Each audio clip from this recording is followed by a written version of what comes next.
Hey guys, Chris here. Just going to do a quick video going over the Stark Arms Glock 17, and it's not going to be a review, but I'm addressing very specific points that have been asked about this pistol.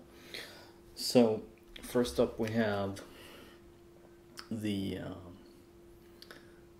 issue with the gap here between the slide and the frame. So I don't have a magazine in right now, as you can see, and basically this is how good it's going to get in that case. And then previously I've done a modification now, but before I did that, when you inserted the magazine, slide basically went pretty much that far back, if that much. I don't think, let's see, yeah, somewhere around there.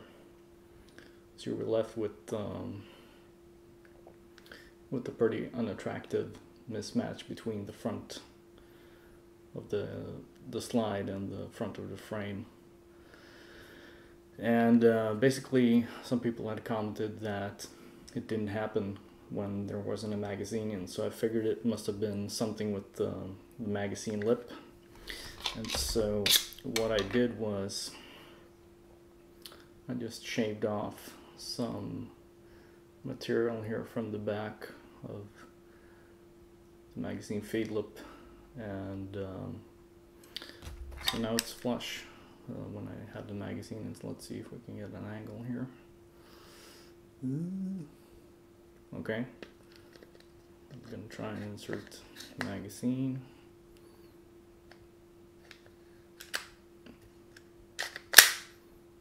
And there it's locked in place, and as you can see, pretty much nothing happened to the alignment of the front of the slide and the frame. So that is the fix for that issue. Now I haven't actually fired this at all, so I don't know if filing at the back you're actually, if that's going to be a problem or anything, but I don't think so. It was basically just excess material there at the back. So let's see what else. Well, we have the base plate here of the magazine as well. This right here is the real Glock base plate that I bought from Midway, and the reason is that the one that came with the pistol, it has a Glock logo and everything, but as you can see here when I'm pointing at the light, the material is very glossy and shiny where the logo is. Let me get out the one that came with the pistol.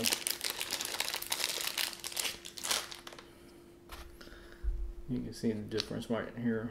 That's the original over there with the part number, and as you can see, it's very matte finish, not as reflective and glossy as the real one. So that was basically the only reason why I decided to attempt to install a real base plate.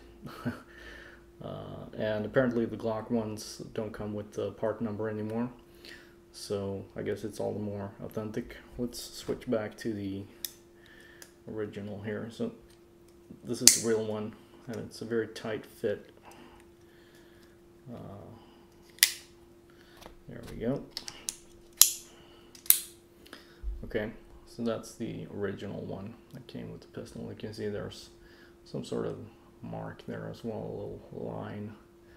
Not a big deal, but so one of the things with the original base plate that you're not going to have with the real Glock one is when you go to remove the base plate to fill up the gas, you pull down on this tab, and the plate actually has a little retention nub inside, or actually a retention hole, so that you expose the fill valve, but the plate doesn't come all the way off. So when you put the real one on, let me show you the back side here. Let's see, there we go. So that's the Stark one, the original one, and that's the real Glock one. As you can see, there's the little index notch here for the so that it doesn't slide completely off. And also, if you can see, I had to do a very, very minor modification of the real one. Basically just burred up the inside of the hole. I'm not sure if it shows, but if you look at the Stark one, it's a little bit oval in shape right there. Oh, sorry. And the real one is basically just round. So that's the only thing I had to do. Otherwise, you can see that they're basically identical. We have the notches here for fitting on the real magazine shell, and the width is identical, or I mean the height, I'm sorry. So Stark at the bottom, real at the top.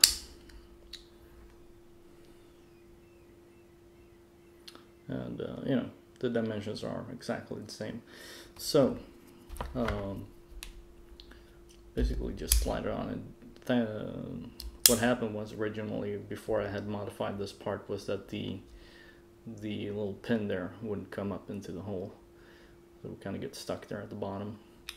But now it's locking into place. I'm not sure if it's actually going all the way up or not, but it's good enough, and it's secure on there. Even if you pull down on the tab, it's really tight fit, so it's not going to go anywhere.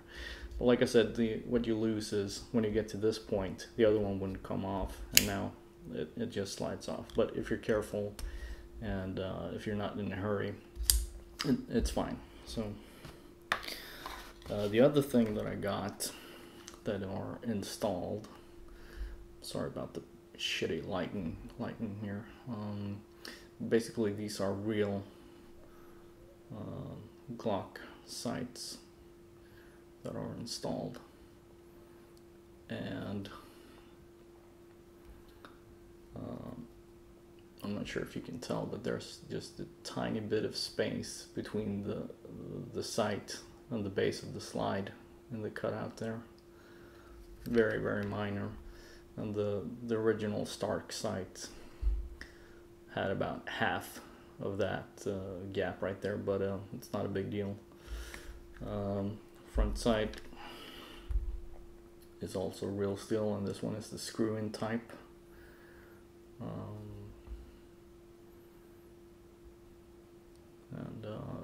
Actually, the whole reason why I got the real sights, firstly, I love putting real stuff on my pistols and rifles if it's possible at all. But the original Stark front sight was kind of a loose fit, so it kind of wiggled around a little bit, and after I had racked the slide a couple of times, I would have to push it into place and it would go click. And basically the original one is only retention tabs inside the slide. Let's break this down for you. It's a little bit difficult to take apart, or not. Recoil spring guide. Again, I'm sorry about the light. This is very temporary just to get the video up. Let's see if we can. No. There we go. There we go. So basically that's the way that it's attached, and as you can see, there are no grooves for a screwdriver, and I think that's because it needs to be as flush as possible to not interfere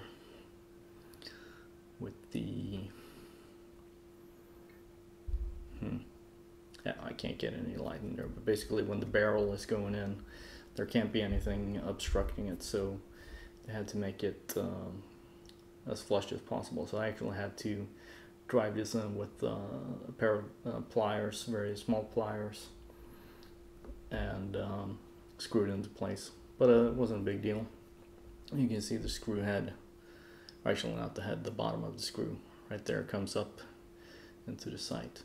And another nice thing about the real sights is that you have the white dot inserts, so those aren't painted on, they're actually some sort of polymer insert, so They should be a little bit better than just painted on.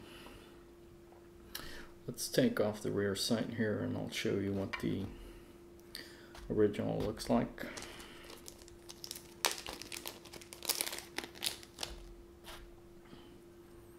Let's see, there's the original sight. Came with the pistol. Standard polymer. It's hollow. And at the back you have these little, I guess, retention tabs to make it fit a little bit tighter. So let's see if I can put that in. I also have the tape here for keeping the real sight in place a little bit better. It was a little bit loose fit when I put that in. I think the tape might be going. Nope.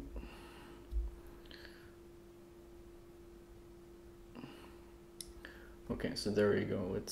This is the original Stark sight installed. Jesus, this is shitty camera work and light, but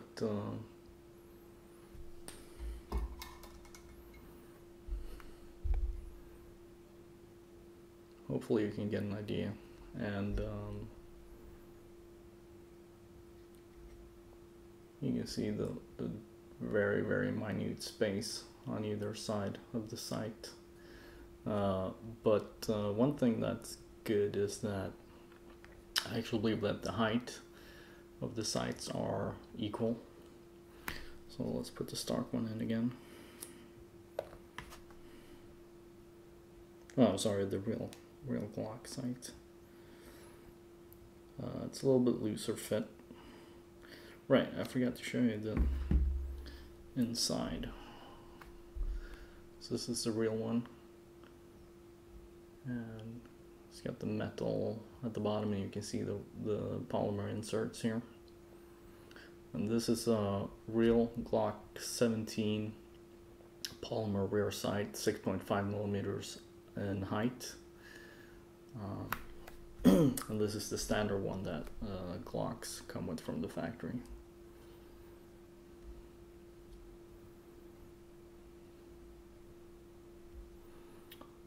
Okay, so you can see again, we have pretty much the same sight picture or height of the sight.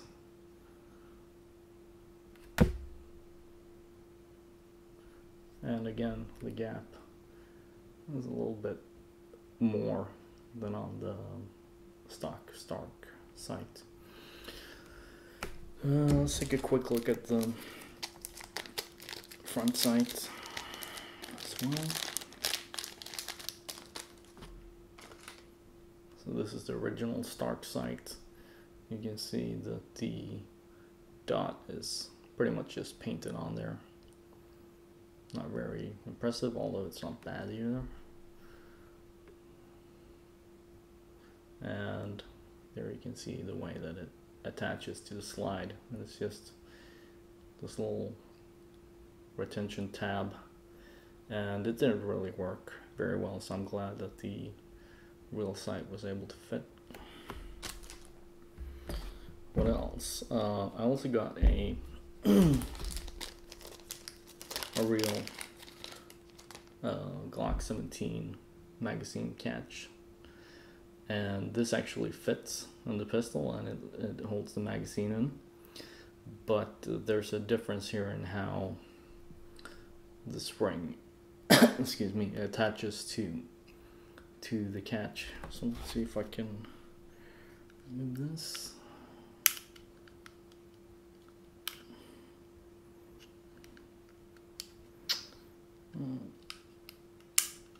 There we go.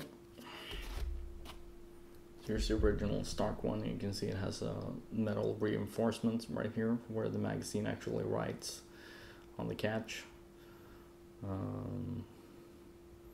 Actually, yeah, it is.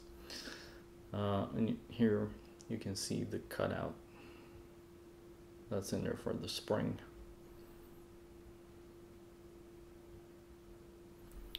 And here's the difference in design.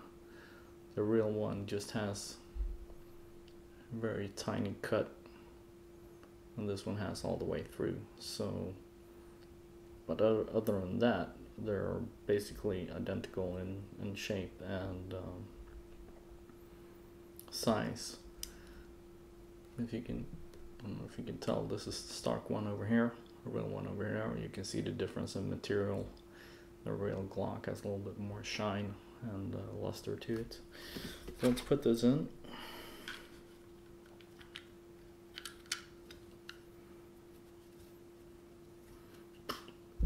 As you can see, it kind of rides a little bit low in the frame, but the original stock one looks the same in the frame, so it's probably just that the frame is a little bit bigger perhaps.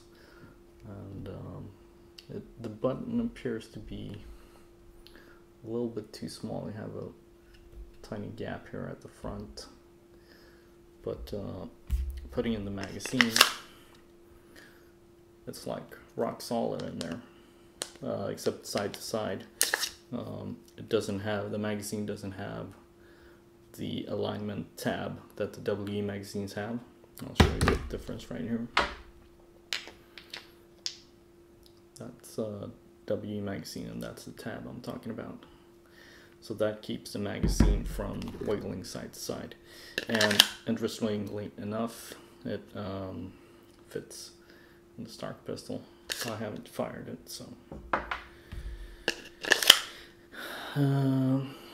Anyway, and with the magazine in, you can see that the button is in the same position. Oops. Let's put the original back in.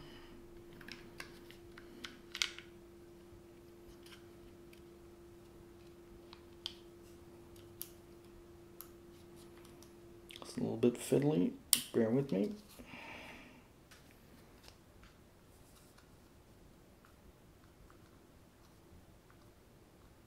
Wow, that is difficult to get at.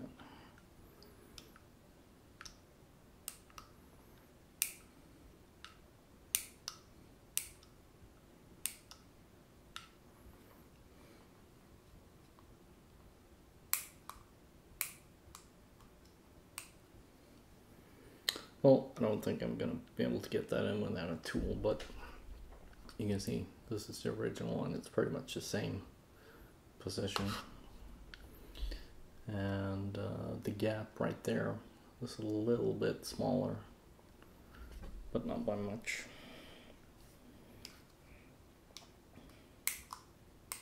I really want to get that spring into place.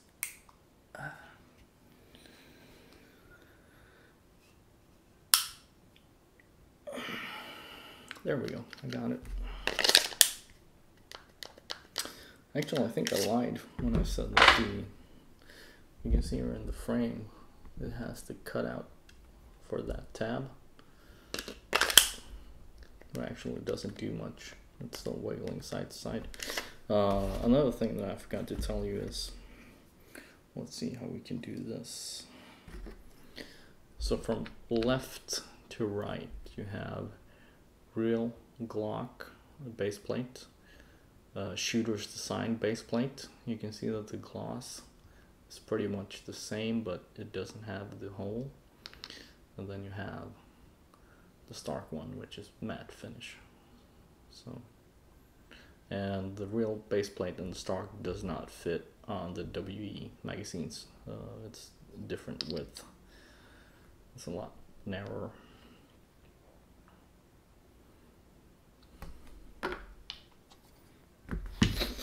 I think that's about it. Let me reassemble the pistol and I'll show you the holster I've been talking about as well.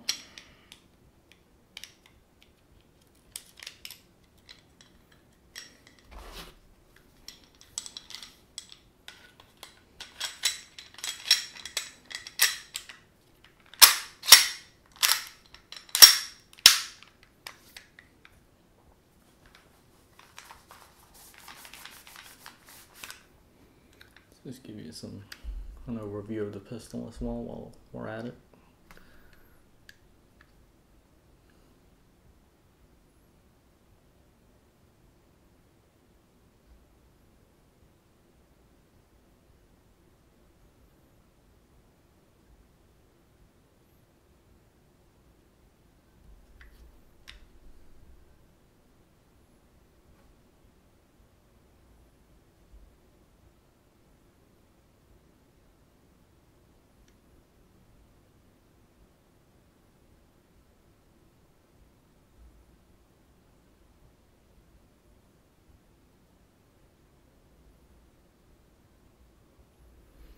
One thing that's a little bit disappointing is the texture of the grip here is way too flat and smooth.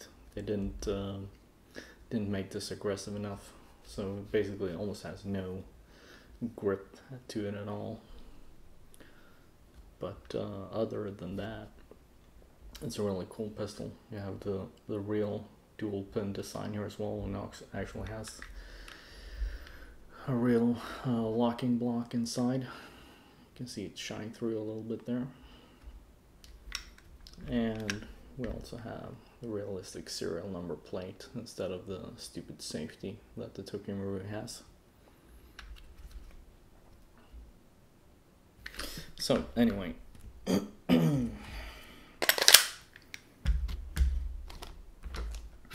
here's the holster I've been talking about.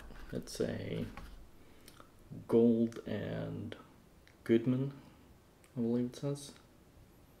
Gold and Good. Yeah, whatever. It's a B891 G17 model, and it's a leather holster. I've actually had the Glock in it all day, so it's a little bit easier, but it still takes quite a bit of force to get in and out.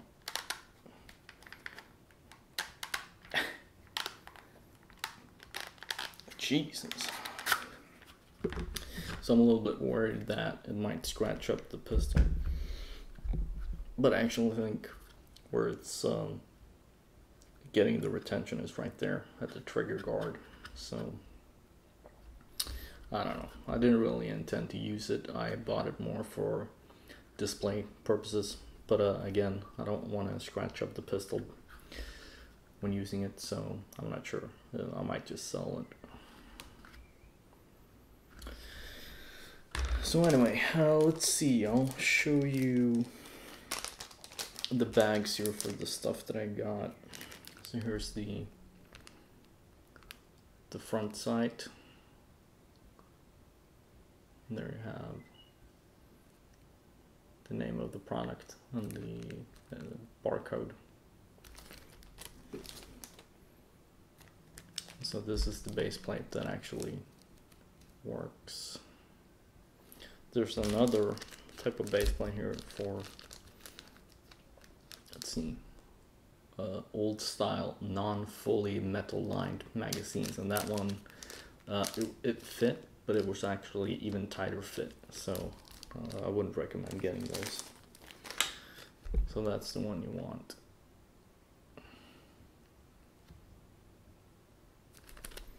And let's see, there's the front sight. So anyway, I'm sorry for the totally shitty video. I just wanted to answer the questions and without using photographs. So yeah, I think that's it. Thanks.